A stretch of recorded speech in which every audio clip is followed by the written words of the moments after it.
hear about the good experiences you have had in South Africa. I think the next speaker on this topic, we have Mr. Phil Berman. Phil is the president of Balance Catamaran and a multi-hull company. He's a lifetime catamaran sailor and racer. He grew up racing hobby cats in California in the late 1960s.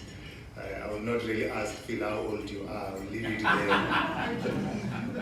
And Phil has published his book on catamaran racing at the age of 17. He was the hobby cat world champion from 1979 to 1981. Has won numerous international and national catamaran competition in the 1970s and 80s. He went on to write many more books on the subject, with the best-selling one being the Catamaran Sailing from Start to Finish. He has been a regular contributor to of articles to a number of magazines and publications around the world. Mr. Phil, please have the floor.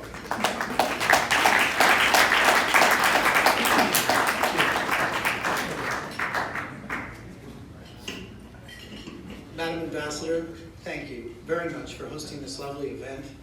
I love South Africa. I really love South Africa.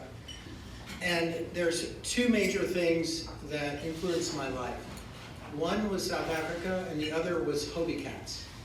And I want to digress a little bit and kind of tell you a little bit about how South Africa changed me and how hobby cat changed me and how hobby cats changed South Africa. So I was a young kid in Newport Beach, California, and I had 3 paper routes. I was always a busy little kid, entrepreneur from age 10, I suppose.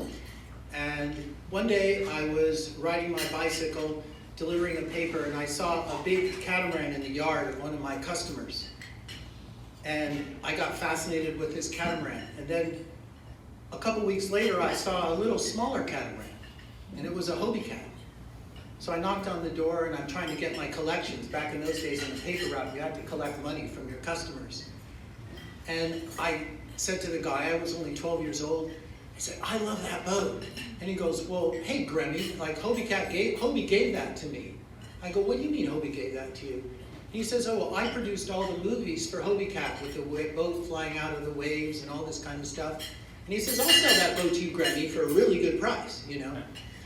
Well, that individual was named R. Paul Allen. And R. Paul Allen produced the all-time surfing classic called The Endless Summer, okay? And where do you think, in their search in the perfect wave, these guys are going around the world looking for the perfect wave, and where do you think that wave was? South Africa. St. Francis, South Africa, where we build the Balance 526. Amazing, huh? And actually, Rich and Pauline are getting one of our boats, and we're all going to be meeting in about 3 weeks, and we're staying at a little hotel called the Sands in St. Francis, and that is the site of the world's longest wave. Okay, so I digress. So I get this little Hobie cat, and well, how did I buy this Hobie cat? Well, it was cobbled together, bar mitzvah money. So when I was 13, I had a bar mitzvah. And when you're a Jewish kid, you're supposed to save that money for college, okay? But my dad said, after your bar mitzvah, you can do whatever you want with that money. So I said, I'm buying that Hobie cat. So I bought the Hobie cat, and I'm just a little kid, and I was 1968, 1969, and I had one of the first Hobie cats. And I sailed that boat all over Newport Harbor. I had no sailing lessons. I would go out and capsize that boat and cause mayhem. But I just fell in love with the boat. Well, naturally, pretty soon this sport is just growing and growing and growing, and they're racing these boats all over, and I started racing. And I was winning a lot of races, but only because I only weighed 110 pounds. So whenever the wind was light, I just blasted past everybody because they were very weight-sensitive boats. So I had my little trophy case, and it was, you know, quite exciting. And then, sadly, a year or two into that, my stepmother was dying of leukemia when I started high school. And then in my senior year of high school, my dad was dying of colon cancer. And that Hobie cat became my solace. It's what I did for meaning and joy. But at the same time as my father was dying, I recognized that, gee, I was going to have to make a living. And when my father died, he left enough money for me to go to college. But boy, you know, it's a stark reality when you realize that you've got to make a living as a young kid. And so I decided to start writing sailing books. Like as my father was dying, I was writing the first catamaran book in high school. And I was very lucky. I've been lucky my whole life. That Hobie cat sport became the most incredible phenomenon globally. Hundreds of these boats started being built. Thousands of these boats were being built. Everybody was getting Hobie cats. And there I was with the first book on Hobie cat racing. So I've got money rolling in. And so then what happens? And here's where South Africa comes into the picture. So Hobie cats were so popular then that you had to qualify in a national championship. And they had world championships all around the world. Well, they were so popular that they had a licensee building Hobie cats in South Africa. They had a licensee building Hobie cats in Europe. They had the United States. They had a licensee in Australia. So South Africa wanted to host the World Championships in Plettenberg Bay. This was 1979. Well, I'm just a junior in college, but I know if I can go down there and win that World Championship, I'm going to sell a hell of a lot of books. So I was, to some extent, like a professional sailor in a way. And I remember flying to South Africa as a very young man and on the plane with Hobie himself. And I won those World Championships. And my picture was on the cover of the Cape Times, right? This long-haired surfer dude, I had this white bleached surfer, you know, and there's my picture in the Cape Times. I thought that was really pretty amazing. It was quite an experience. The Minister of Sport at the time gave me a letter that said that I was a guest and I could travel around South Africa. So what am I going to do? Well, I rented a car with a couple of mates and we decided to drive all over South Africa. And this is where South Africa really changed my life. I drove through what they called the Transvaal. And I saw appalling racism. And I was with other college friends, and they were saying, this is horrible, this is, you know, we're so enlightened in America, we're all from California. And I said, listen, you guys, you need to understand something. We're looking at a time capsule of America 50 years ago, okay? You need to recognize that the march for justice, the march for freedom, the march for tolerance is an ongoing struggle. And I'm here in Maryland, which is the capital of the United States in the early years. And I don't know if I'm pointing in the right direction, but if you look over to the eastern shore of the Chesapeake Bay, these were all plantations, okay? And there was an American slave named Frederick Douglass who wrote an amazing book about his life under slavery, the most appalling life under slavery. But he had a very fortunate event occur in his life. His master sent him to Baltimore, 20 miles from here, and his wife took pity on this young boy, but her big thing was she wanted to convert him to Christianity. He was a heathen, right? She made a huge mistake. She taught him how to read. She taught him how to read. And that young man started reading, and he started reading, and he became a really, really amazingly intelligent person, and he fought his way to freedom. And he ended up being instrumental in convincing Abraham Lincoln to sign the Emancipation Proclamation.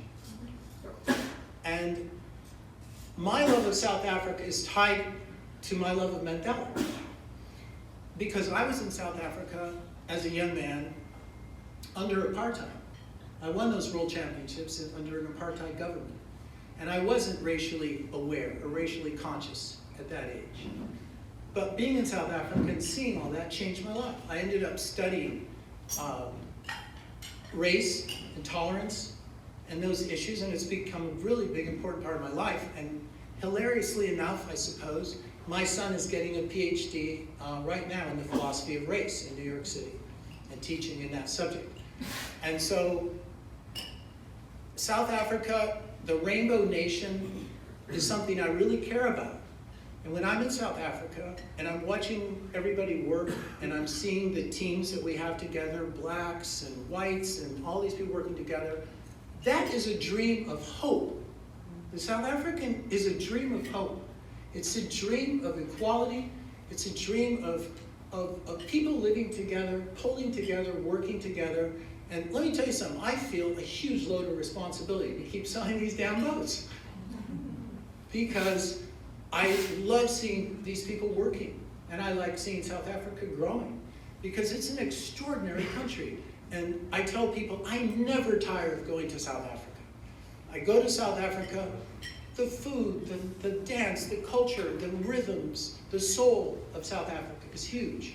The art scene in South Africa, the contemporary art scene in South Africa is amazing, what's going on. Like, you can spend a day in Johannesburg going to art galleries and you see this is a country that has a lot of vitality. And look, is it a struggle? Yeah, it's a struggle. It's always a struggle. We're still struggling in America to achieve this righteous nation of tolerance. The thing about the United States, though, is we always had this crazy document called the Constitution. And it started out with the lines that all men are created equal. All men are created equal.